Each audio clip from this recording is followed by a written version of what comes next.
everybody, thank you for renting my Class A motorhome. On this video we're going to do a full walk around where all the compartments on the bottom are going to be. The compartments can be a little hard to get open, so all you do is just push it a little bit and then you can open it up. So the first compartment is going to have firewood, you're going to have your normal logs, and then you're going to have the logs you can buy at Lowe's or Home Depot or whatever. If you do use these ones, I would please ask you just to replace a pack. So if you use a pack, just replace a pack. That'd be awesome. You also have your shovel in here, just in case. You can scoop out any ashes from the campground you're in, or if you need to stir the campfire up, you have that for there. The second compartment here, this will be the roadside kit.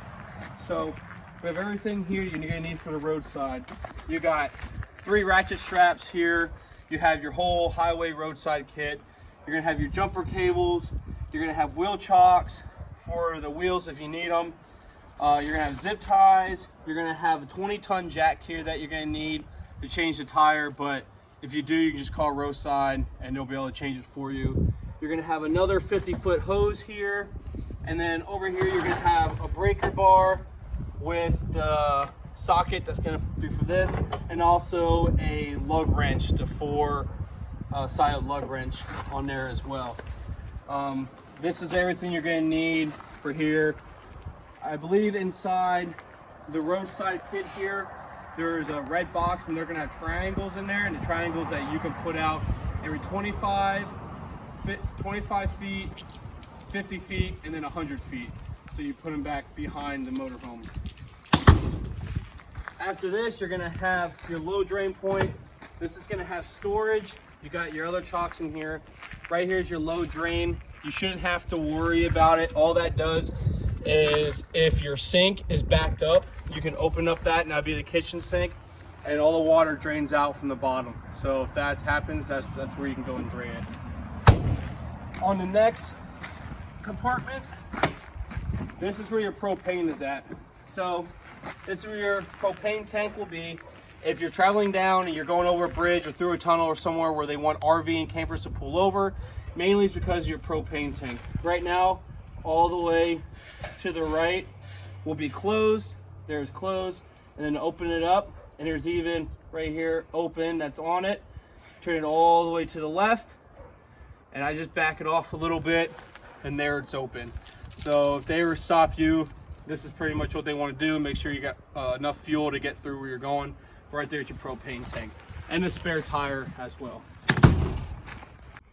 All right, so then in this one, you're gonna have some more storage. This is gonna be, so this motorhome has 2 batteries on it.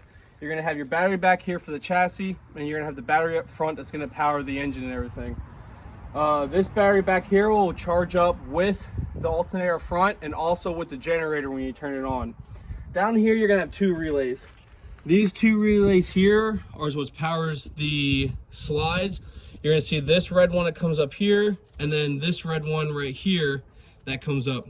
That comes from the battery here that powers these relays, and then these relays send it to the switch that powers the slides. So if the slides don't work, the first thing, well, not the first thing, but after you know that the key's out of the ignition, if they still don't work, this is probably the main thing, but we'll go over slides later. And also on this side is the air system. This air system does your air brakes because it's air over hydraulic. So these will send pressure to the hydraulics or the brake fluid, and then that engages your brakes on here, which takes a little bit to engage, and we'll go over that. On this compartment, it's just extra wood. If you use some of this, it's not a big deal. You don't have to replace it. I got plenty of pallets to replace this. Just let me know that you're using it, so then if it is going low, I can get it filled up. Right over here in the back, while you're coming through, check all your lights. Make sure the lights aren't cracked. Your clearance lights on the top are not cracked. Your corner markers aren't cracked as well. And also, this is where you're gonna fill up. This is gasoline only. Do not put diesel in this.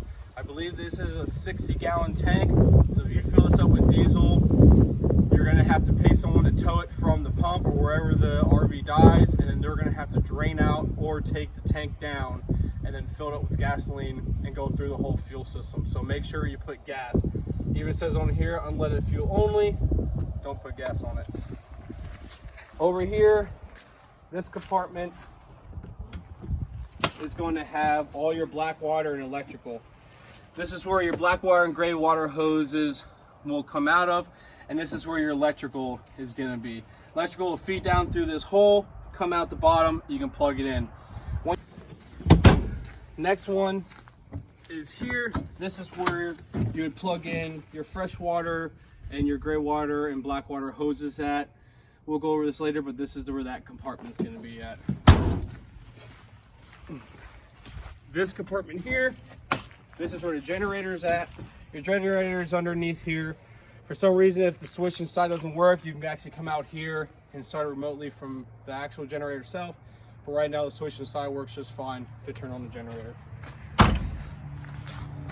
This compartment is where your white water hose is at and your water filter. The drinkable water hose, the water filter, and the pressure gauge is all right there. So that's what you use to hook up back there, and we'll go over that later.